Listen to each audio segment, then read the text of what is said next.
Bruce a total lifetime dedication to his art. He could take care of business, but he had a very active sense of humor.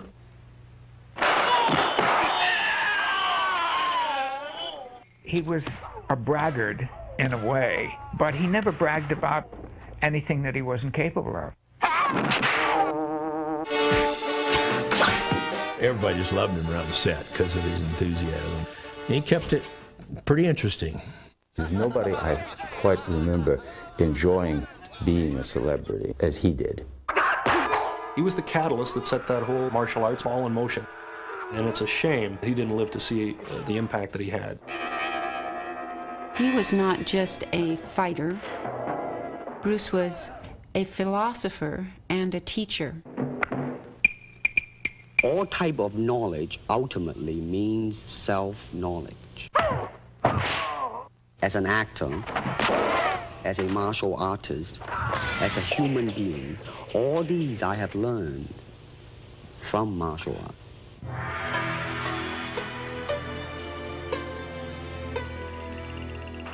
His passion and talent helped make him one of the greatest action film stars the world has ever known. He was also one of the first actors to successfully bridge the culture gap between East and West. But for Bruce Lee, his personal life proved more dramatic and more intense than any movie plot. And though his style has often been imitated, the indelible mark he left behind nearly 3 decades ago has never been duplicated. On November 27, 1940, at both the hour and the year of the Dragon, the child who would come to be known as Bruce Lee was born in San Francisco, California. The dragon in the Chinese zodiac is a mythical creature. It has a fierce temper, it has tremendous power, it is quick, it is elusive, it is everything that is exotic, and that's fit Bruce Lee to a T. His father, Lee Hoi Chuan, was a well-known film and stage actor who had toured with the Cantonese Opera Company. His mother, Grace, was a traditional Chinese woman whose superstitious nature caused her to fear for the safety of her infant son. Because his mother had lost a male child previously, it was believed that that was an omen. For that reason, she called him Sai Fong, which is like Little Phoenix, which is a feminine name, in the hopes that the spirits would think it was a female child and therefore bypass him and let him live. But it was the name given to him by a hospital nurse that stuck, Bruce. In 1941, as the war in Europe threatened to engulf the South Pacific, Lee moved Bruce and his family back to Hong Kong. As Hong Kong felt the hardships of World War II and the Japanese invasion, Lee continued to find work as an actor. Enjoying a thriving movie career, Bruce's father often brought his son to film sets with him, and by the age of 6, the fledgling performer was cast in his first speaking role, seen here in this dubbed excerpt from Kid Chung. Here you are, sir. You like that, Shanna? Uh-huh. I sure wish I could throw a knife like that. I guess that's when it all started. The director, my father, even my father being an actor, I mean, they all said that he was a natural. Wait, you can't go out now. There's police all around. Even in these early films, the boy was showing the kind of charm, charisma, and body language that would mark his later screen appearances. If you look at some of his childhood roles, there's the thumbing of the nose, and there's that sort of grimace that he did when he got mad, and all of these carried over into adult roles. But that was really Bruce. I mean, later he would say that was honest self-expression. Despite being nearsighted and somewhat frail as a child, the young actor was growing up to be a handsome, confident, and even cocky teenager. In addition to acting, Bruce also developed a love for dancing, winning first place in a number of cha-cha contests in Hong Kong. But for a handsome young actor and dancer, post-war Hong Kong was a tough place to grow up. Gangs ruled the city streets, and Lee was often forced to fight them. But Bruce liked a challenge and faced his adversaries head-on.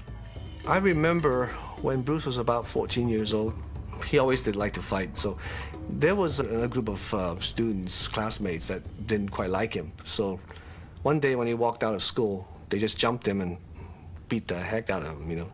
I guess he felt that he had to defend himself. In one such fight, Bruce took on the son of a feared triad gang member. Afraid of retaliation, his parents enrolled their son in his first martial arts class. Now training under Yip Man, a martial arts master and philosopher, Bruce was instructed in the ways of discipline and self-control. Beginning in his early teens, he became involved with Wing Chun Kung Fu, which was a form of martial arts. And this was a philosophy that was very much about finding your power and delivering it in a very efficient way. To his parents' dismay, Bruce's street fighting continued, and the violent nature of his confrontations was escalating. In one of his last encounters, while he was removing his jacket, the fellow he was squaring off against sucker punched him and blackened his eye, and Bruce flew into a rage and went after him and knocked the fellow out, you know, broke his tooth, broke his arm, and the police were involved. Police detective came up and he said, "Excuse me, Mr. Lee," he said, "your son's been really fighting bad in school." And he said, "If he gets into one more fight, I'm gonna have to put him in jail." To rescue their son from Hong Kong's mean streets, Lee's parents made the difficult decision to send their 18-year-old son to live with friends in the United States. We saw him off, and my father was a very old-fashioned man, okay? He never hugs anybody, nobody, you know. My father actually went over and hugged him, and that really took us all by surprise, you know. Now back at the place of his birth, Bruce settled in Seattle and soon found work at a restaurant owned by a family friend named Ruby Chow. But the rebellious young teenager was certain he was destined for more than waiting tables in Chinatown. Enrolling at the University of Washington, he began majoring in philosophy. Now gracefully blending his studies with martial arts, Bruce was developing a campus reputation for being something of a master. Soon, friends and classmates began flocking to him for instruction. When we first started out, he didn't charge anybody. And he never probably would have, but Bruce used to get frustrated, and so we finally said, "Look, Bruce, why don't you start a school and charge us money, and then you can go out on your own." In 1963, while still in college, Bruce opened the Jun Fan Kung Fu Institute. But before long, the instructor's attentions began focusing on one special student, a former cheerleader named Linda Emery. One day we were on the campus of the University of Washington, and he said, "Okay, Linda, now I want you to throw me," and he showed me how to do it. So I threw him over on the grass, and he landed on the grass, and we were kind of laughing, and he said, "Let's go to the Space Needle for dinner." I said, "You mean all of us?" And he said, "No, just you." And I was like, that was our first date, October 25th, 1963. The relationship quickly became serious, but Linda's mother was not happy with her daughter's choice of a boyfriend. Interracial couples were not widely accepted in the 1960s, and Mrs. Emery doubted that the young philosophy student could provide a stable life for her daughter. Determined to prove her wrong, Bruce worked harder than ever to build his budding franchise of martial arts schools. And on August 17, 1964, Bruce and his former student Linda were married. That was one time in my life I knew that I was doing the absolutely right thing, that this man was a man of quality and integrity and great love and warmth, and that we were going to be okay. The couple moved to Oakland, California, where Bruce had already opened a second Kung Fu school. There, Bruce continued his practice of teaching any and all willing to learn. He didn't have any barriers of color or anything like that. He said, "If your heart is right," he said, "I'm going to teach you." He was one of the first to teach the true secrets of the martial arts to Americans and to non-Orientals. And there was a very strong feeling among many Asians that this was a corrupt practice. This was an improper thing to do. Within months of opening his new school, Lee was confronted by a hostile group of Asian martial arts masters. And they issued an ultimatum to Bruce Lee saying, "Stop teaching Caucasians or you're going to have to fight our top man." That, of course, was the wrong thing to say to Bruce Lee because he loved a challenge and also wasn't going to be told what to do by anybody. I think the fight lasted 3 minutes. Bruce had subdued him, put him to the floor, and made the man say in Chinese, "I give up, I give up." But winning the fight wasn't enough. Feeling that he should have won in seconds, not minutes, Bruce began developing a strict regimen to revolutionize martial arts. Bruce Lee took a hard and objective look at the art of combat, And he came away with it with some very profound truths, such as it is constantly changing. You cannot expect to fight in a one-dimensional aspect when fighting is multidimensional. Be formless, shapeless, like water. Now you put water into a cup, it becomes the cup. You put water into a bottle, it becomes the bottle. You put it in a teapot, it becomes the teapot. Now water can flow or it can crash. Be water, my friend. Lee also hoped that martial arts would combat racism by bridging the gap between Eastern and Western cultures. And when he was invited to perform at Ed Parker's Karate Championship in Long Beach, California, he astonished the crowd with his famous one-inch punch. He would tighten his fist and just deliver that one-inch shot of impact. But during that short distance in time, he would generate all of his body weight into the point of impact. And he said, "Let me show you something." And he turned to Tom, to my teacher, who was then one of Parker's black belts. And he gave him his little kicking bag. He kicked Tom the length of a swimming pool and into a flower bed. I was impressed, to say the least. But despite his growing reputation in the martial arts field, Bruce Lee was frustrated. Still struggling to make ends meet, his schools were not bringing in enough money, and the future at best seemed uncertain. What he didn't know was that fame was just around the corner.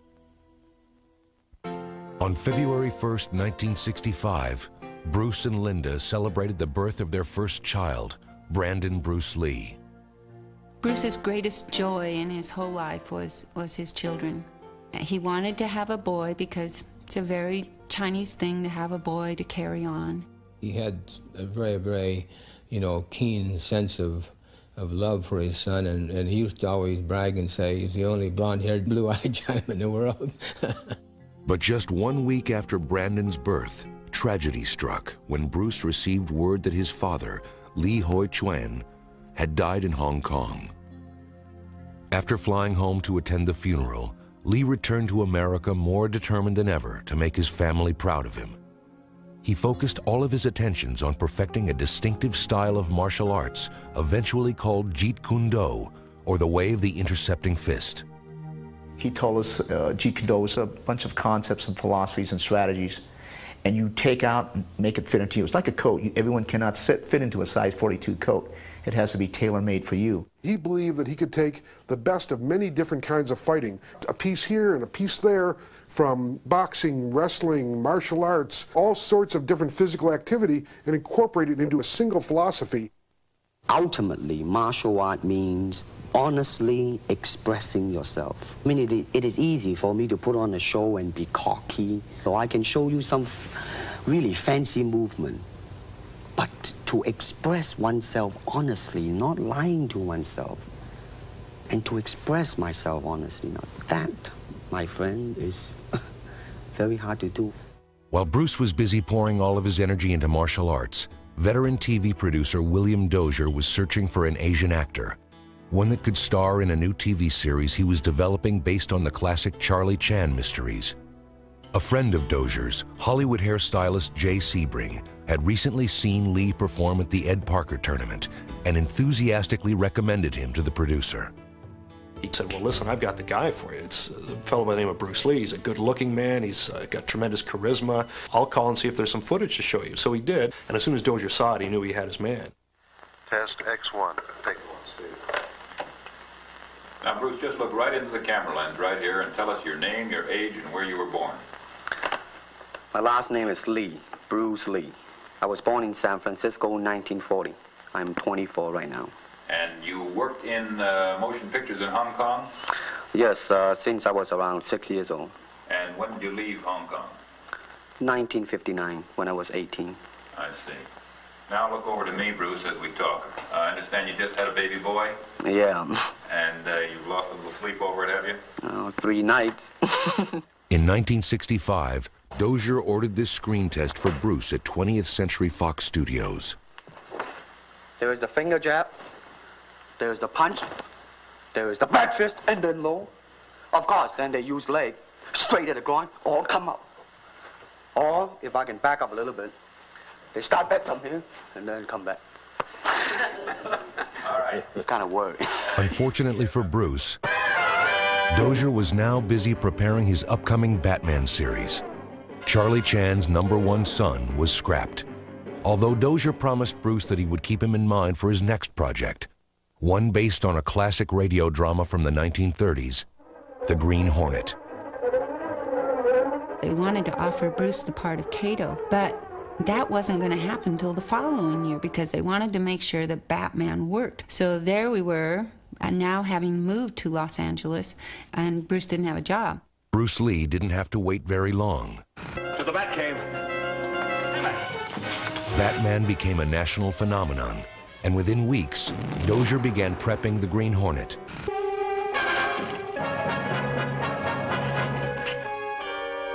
No need for panic, Mr. Smith. After all, we're both on the same side of the law. Just cut us in on your racket. That's all we are after. Racket?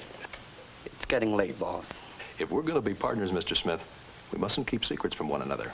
Everything on a table where we can all see it. Impressed with Bruce's screen presence, if not his acting, ABC network executives accepted Dozier's choice of Lee as Kato, the crime-fighting chauffeur. And now, to protect the rights and lives of decent citizens, rides the Green Hornet. When the show premiered on Friday, September 9th, 1966, Bruce Lee leapt onto the screen and into stardom. He went from being a martial arts instructor to someone that everybody watched in prime time in North America. No one had ever seen anything like that. Soon the fan mail Bruce was receiving was outpulling that of the Star. Starring in the role of millionaire newspaper publisher Britt Reed, alias the Green Hornet, was a dashing all-American heartthrob named Van Williams. No more tricks, Carly. I'm here to talk business. The thing that impressed me about him then is, as always, was his intensity. You know, he was very, very intense. You know, if we ever meet up with that masked Kung Fu man again, I want him. But a very nice gentleman. Take it easy, miss. We won't hurt you. From that moment on, Bruce and I kind of started working on a friendship all through the series. After years of financial insecurity, Bruce was now a regular in a network TV series. And although his role was secondary to that of Van Williams, he was determined not to play Kato as a subordinate. He didn't want any chop socky or pigtail or bowing and scraping and that kind of thing, the way that Chinese had been portrayed. So that was his rule, that he would not do any roles demeaning to the Chinese culture. A perfectionist, Bruce worked hard to make his fight scenes as authentic as possible. Kung Fu is Kung Fu. It's not child's play. He soon learned the compromises required when filming for television. We had to slow up his action because we found in the test that he was moving too fast for the speed of the motion picture film. People may not realize he could have been faster than he was.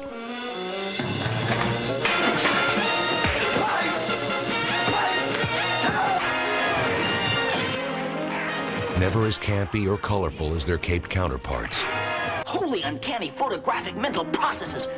the Green Hornet and Kato failed to catch on with primetime audiences.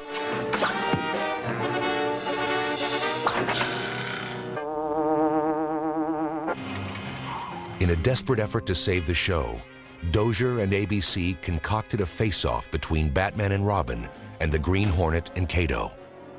No Batmobile. Good. We can get some work done first, and fast. And the original script was that he gets into a fight with Robin and loses. Holy split seconds, let's go! Well, he just went right through the roof. And he said, there is no way I'm going to get into a fight with Robin and lose. Bert had told everybody, you know, he's a big black belt and big tough guy. And Bruce had heard all about this. So he was going to play his Chinese water torture game on him. He let out little words. He was going to get this guy. And Bruce comes in and he gives him the silent treatment, you know, and he's grumbling around and said, you know, Bert thought he was just going to lose his temper and just destroy him. Adam said that Burt Ward was just shaking in his shorts. He was so scared that Bruce was going to take after him. Ultimately, the producers ended the battle in a draw to avoid upsetting fans of either show. None too smart for a smart crime fighter? Are we just letting them go, Batman? But it didn't matter. The Green Hornet was canceled after just one season. That was unquestionably a big blow to Bruce Lee. He had hoped that the show would be more successful. He had hoped to use that as a springboard, and it didn't work out. With the cancellation of the Green Hornet, the future was once again uncertain. And despite a new legion of loyal fans and the powerful contacts he had made in the entertainment industry, Bruce Lee would again be facing tough times.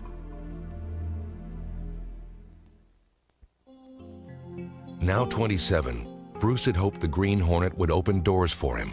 Instead, he found work only sporadically, making a few guest appearances in shows like Here Come the Brides. I did not meet the ship because I refused to marry a woman I've never seen. Lin Sun, decision not yours. The society arranges all marriages. I am no longer a part of the society. I resign. Perhaps you wish to speak to Chi Pei. You could explain your reasonings to him. I will explain nothing to Chi Pei. Now, I am no longer a member of the society. Is that understood? Unable to find work as an actor, he hired himself out as a fight coordinator on films like The Wrecking Crew, starring Dean Martin. Those years were very difficult to break into Hollywood. There became a racial barrier that prevented him from crossing over into the Hollywood establishment. Frustrated and with a family to support, Bruce turned to his friend Green Hornet producer Charles Fitzsimons for advice. And I said, well, wait a minute, Bruce, I have an idea. I said, how about teaching people in their own homes where you don't have to have a studio? And I explained to him all of the middle-aged, would-be macho individuals in the motion picture industry and in business. These are your potential clients. Now attracting celebrity students like James Coburn, Steve McQueen, and basketball legend Kareem Abdul-Jabbar, Bruce became the hottest martial arts coach in Hollywood. He was not like most of the other people in the martial arts who had a tendency to be very formal and stiff. He was very down to earth, very American when you were working out, and he always wanted to make the most use of your time together with him. You had to have done your homework and be ready to go. But of all of Bruce's pupils, his favorite was his son, Brandon. Brandon was a mositong, couldn't sit still little kid. And as soon as he could walk, Bruce was having him learn kicks and punches and all that kind of thing. And Brandon had endless amounts of energy, just like his dad. As proud as Bruce was of his son, he was equally proud of his second child, daughter Shannon, born April 19th, 1969. She was as much a girl as Brandon was a boy. Shannon just had Bruce around her little finger. Daddy's little girl. It was like an angel had come to live at our house when Shannon was born. It's funny, but I guess when Bruce Lee is your dad, he's your dad. We weren't the sort of kids that went around saying, well, my dad's Bruce Lee, and he could, you know, beat up your dad. Even though I'm sure that's true for the most part. Despite what his children thought, Bruce was not invincible. One morning in 1970, while working out with weights, he injured a major nerve in his back, which left him unable to train for 6 months. Frustrated, he poured his energy into refining his philosophy of Jeet Kune Do and began writing extensively on every aspect of martial arts combat. Doctors came to Bruce with devastating news. They told him that he would never be able to perform martial arts again. Vowing to prove them wrong, Lee, once healthy enough to train, set up an exhaustive daily fitness regimen. What he did, again, turning a stumbling block into a stepping stone, he wanted to see just what the limitations and capabilities of the human body were. He would do 2,000 punches a day, 1,000 kicks a day. He would run 3 miles and get on a bike and bike 15 miles. All of it was pushing to see what the human body was truly capable of. Anxious to get his acting career back on track, Bruce worked closely with screenwriter Sterling Siliphant and actor James Coburn on a film idea entitled The Silent Flute. Bruce had originated the idea for a screenplay that he called The Silent Flute. Warner Brothers was interested in doing it. It was the picture that was going to break Bruce into Hollywood. And we lived on that hope for several years there in the difficult years. So that was a crushing disappointment to Bruce when that film was never made. Still teaching martial arts, Bruce felt Hollywood had turned its back on him as an actor. Looking for work, he traveled to Hong Kong to promote himself and meet with Asian filmmakers. Run Run Shaw was the biggest Asian filmmaker. Unfortunately, the bid was a standard offer that he offered his contract players, which was like $200 a week for about 7 years. Well, that wasn't what Bruce was looking for, so he politely declined. Back in Hollywood in 1971, Bruce collaborated with Sterling Siliphant on a script for TV's popular Longstreet series. Guest appearing as a martial arts master, Bruce was in fact so well received by the show's producers that he was offered a recurring role. But by now, Lee's status in Asia had changed. On a trip back to Hong Kong, he was astonished to discover that the Green Hornet had become hugely popular. Asian fans now referred to it as the Kato Show. And when he arrived there, thousands of people would come to the airport. He couldn't walk down the street without being mobbed the way that Tom Cruise, I guess today, might be mobbed if he walked out on the street. As a result of his newfound fame, Bruce was asked to star in a film for top Asian producer Raymond Chow. Bruce expressed that he would like very much to come back to Hong Kong to make pictures. And I called him on the phone, and we started a conversation. The whole thing clicks. Then we signed a 3-picture deal, and he came back, and the rest is history. Bruce's first assignment for Raymond Chow was as the star of a modestly budgeted martial arts film entitled The Big Boss. Introducing Bruce Lee. Every limb of his body is a lethal weapon against man. With savage beasts. Hong Kong moviegoers are renowned for being very vocal. And they have even been known to, like, cut the seats with a knife or something if they didn't like the movie. So we're sitting there. The crowd is hushed. And he thinks, for a second, he thinks, oh my God, they hate it. The audience, I said, was sort of dumbfounded at the end of the thing. Until everybody broke out into thunderous applause. The Big Boss broke all previous box office records in Asia, and Bruce Lee was on his way to becoming an international star. But instead of taking his newfound celebrity status for granted, he pushed himself even harder.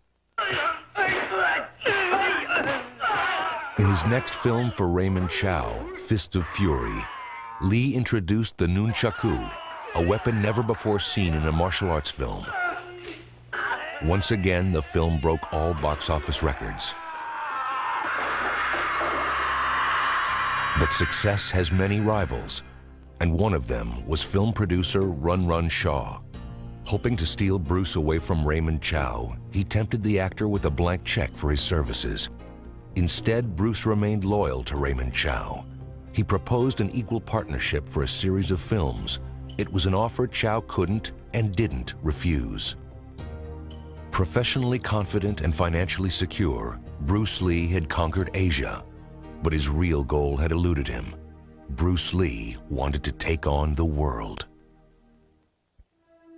In Hollywood, old habits die hard, and despite international fame as a martial arts superstar, Bruce Lee seemed no match for domestic prejudices. It was very difficult to convince people who could give a green light to a project that an Asian hero would work as a marquee draw. They think that business-wise, it's a risk. And I don't blame them. In the same way, it's like in Hong Kong, if a foreigner come and became a star, if I were the man with the money, I probably would have my own worry of whether or not the acceptance would be there. But that's all right, because if you honestly express yourself, it doesn't matter. Bruce Lee, before he left for Hong Kong, was working with Warner Brothers, with Fred Weintraub, in developing a concept for a television show set in the Old West, and it was going to be called The Warrior at that point. It was later changed to Kung Fu.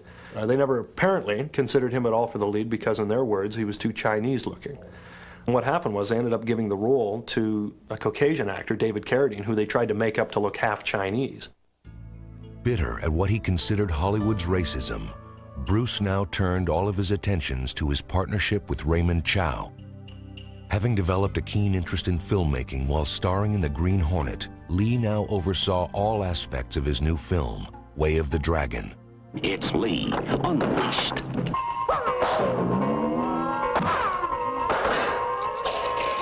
He wrote it, he choreographed it, he starred in it. He played percussion and the music for the film. He had about 8 hats on, you know, and it was his first ever directorial debut. Lee, unmarshaled. Bruce was given the creative control he desired and made sure that his performance and the film would live up to his audience's growing expectations.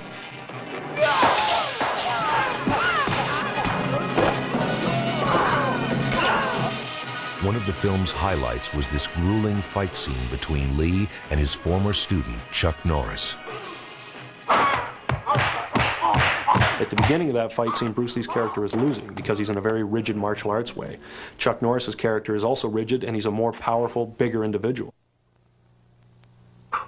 Bruce at that point changes tactics and starts bouncing around like Muhammad Ali or Sugar Ray Robinson and being non-telegraphic, and as a result, Bruce Lee emerges victorious.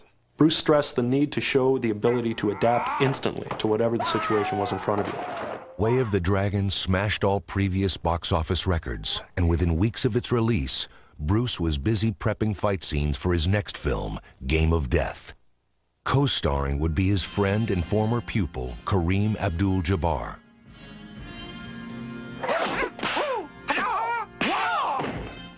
I was flabbergasted, you know. This is something that we had dreamed about, but, you know, we'd never really gotten a green light from anybody. It was a great experience. But before Game of Death was completed, Bruce finally got the call from Hollywood he had waited for all his life. He was offered his first starring role in an American film, Enter the Dragon. It would be a big-budget martial arts blockbuster and a validation of Bruce's years of dedication to his art. Now, more than ever, Bruce Lee was considered the #1 martial arts practitioner in the world, on and off the set. Some kid was sitting on a wall questioning whether he was just an actor, or could he really do any of the things that he had been doing. And Bruce walked close to him, and then it was just snap, and he hit him. And the kid had a bloody nose and raised his hands, and that was it. To their eyes, he was like Billy the Kid. People would try and take pokes at him when he was walking down the street. But Bruce would just, you know, use all the savvy that he developed and just play with these guys, and in fact would make a move on them and then correct their forms. Though Bruce was physically fit and at the top of his game, something was seriously wrong. He was training for something that would never come, a fight that would never happen. Bruce seemed to be on a 7-day-a-week schedule. He was just working hard, and he knew it. But with the success of Enter the Dragon, he would have achieved that place where he could pick and choose a little bit, take his time to find the right properties and develop them. So he was on the cusp of realizing his dreams. On May 10th, 1973, while editing Enter the Dragon in a Hong Kong studio, Bruce Lee became dizzy and collapsed. Rushed to the hospital, the actor appeared very close to death, although doctors couldn't determine the cause. Undergoing a battery of tests, he recovered sufficiently to return to work, and after completing Enter the Dragon, resumed work on the unfinished Game of Death. He was working with a Chinese actress who he thought might be involved in the film as well. So he was at her house, and he complained that he had a headache. And she gave him a prescription tablet that she had called Equagesic. And he went into another room and lay down. But when she couldn't wake him a few hours later, actress Betty Ting Pei called Raymond Chow. The phone rang and he said, "I don't know what happens, but I couldn't wake up Bruce. So why don't you come?" So in a hurry, I went to Betty's place, and Bruce looked very pale. Raymond Chow called me and told me I should go to the hospital. And so I took a taxi to the hospital, and I just remember that I couldn't ask if he had died. And I said, "Is he alive?" And they said, "No." On July 20th, 1973, at the age of 32, Bruce Lee, martial arts master, was dead. We were shocked. I definitely was shocked.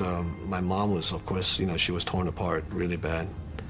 Because she was so proud of Bruce.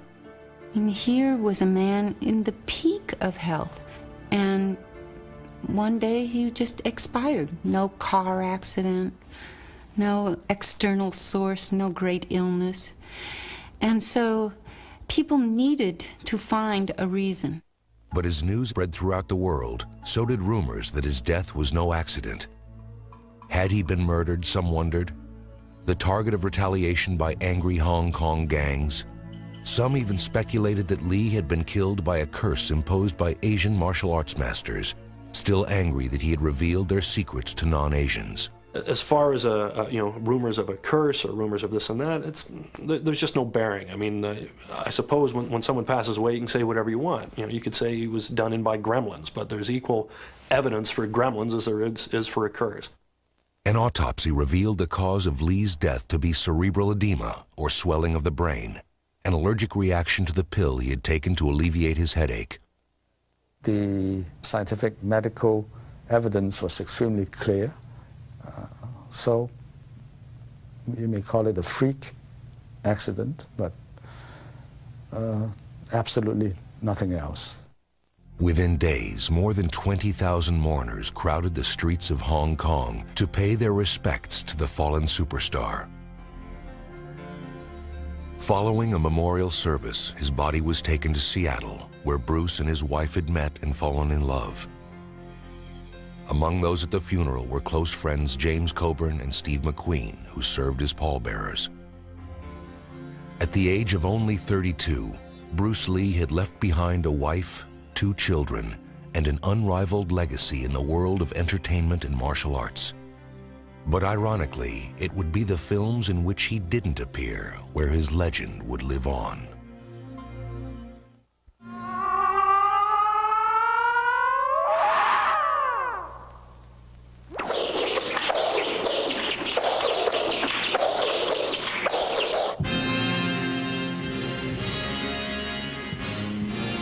In a desperate effort to salvage Bruce Lee's last film, the producers hired a look-alike actor and resorted to obvious and at times laughable camera tricks. Cut! Okay, that's a print. That was great, Billy. Okay, everybody, get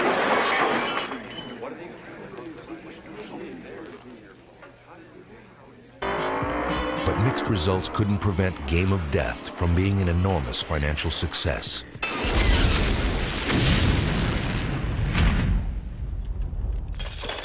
On the strength of 5 films, Bruce Lee had forever redefined the action movie genre and opened the doors for martial arts superstars like Jackie Chan, Chuck Norris, Steven Seagal, and Jean-Claude Van Damme. Just about everybody now who does action resorts to some form of karate or kickboxing or something like that. But of all the actors who dared fill the fallen star's footprints, the one with the greatest chance seemed to be Bruce's only son, Brandon. A weird question to me when people ask me about, following in my father's footsteps. Because if by that you mean doing really excellent films and doing the kind of work that my father did, doing that quality of work, that level of work, absolutely, absolutely that's what I want to do. But if you mean trying to imitate him in some way, trying to be a poor man's Bruce Lee, not at all.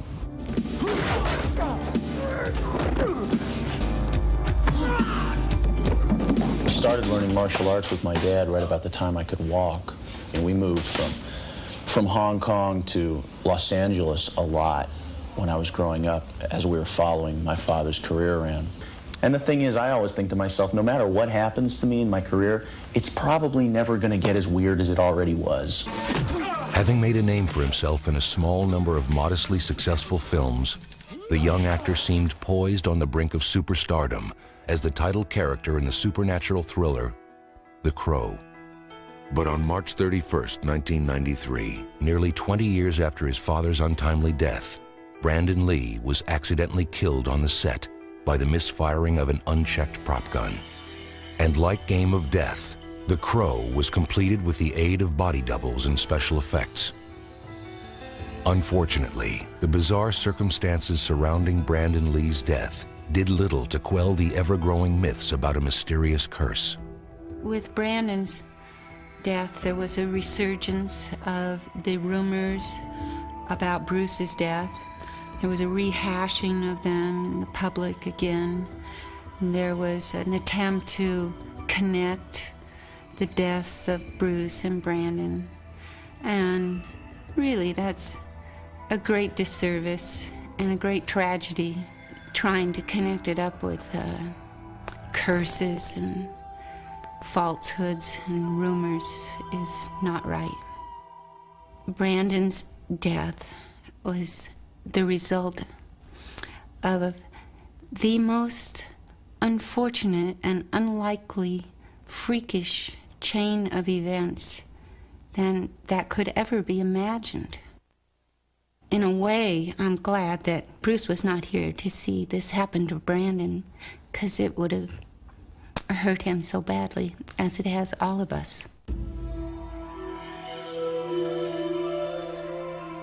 To millions around the world, the name Bruce Lee looms larger than ever. Magazines continue to print articles about him. Fan clubs are devoted to him, and his martial arts philosophy continues to attract a growing number of devoted followers. One of the most amazing things from my perspective on Bruce Lee was that a man of 32 years of age could be so prolific. He created a new film genre, he created a self-help philosophy, which is absolutely brilliant, and he created a new martial art, which people have been carrying on since his passing. So the important thing about Bruce Lee is not how he died or that he died, it's that he lived. To me, he's still alive, his spirit's still there, and we still train in his art. He's probably the best friend you can have. He's very loyal. He once told me that if somebody is trying to attack you, I'll take them on. That's a friend. The integrity with which Bruce lived his life, what he believed to be right, that is a clear example of the way it should be done. I remember he said, all right, if I'm gone for any reason, don't get hooked up with all these people that they're going to be giving me parades. If they're giving me parades, something's wrong. He was definitely somebody to look up to and something to aspire to. He had such a passion for life. I strive to have as much passion. If I could, rewind time and do it all over again, I would have asked so many more questions and learned so much more. He certainly left a gift for the rest of us, a path to follow, footsteps to follow, so that we can start in a direction and then find our own way, which was his lesson. Be formless, shapeless, like water. Be water, my friend.